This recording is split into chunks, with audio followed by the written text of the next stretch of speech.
Then my big quarter pipe is going right here.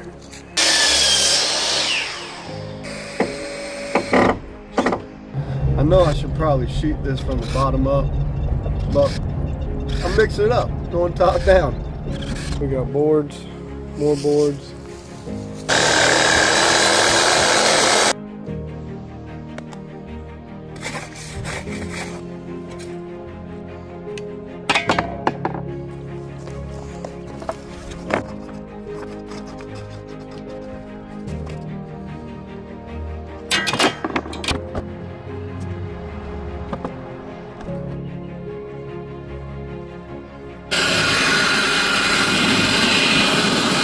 So I got a few pallets in front of the quarters.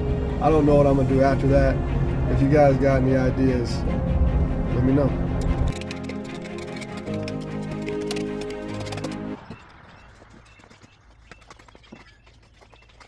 All right, so we got 2 quarter pipes, 4 pallets. A little more work than I thought, but it looks really good.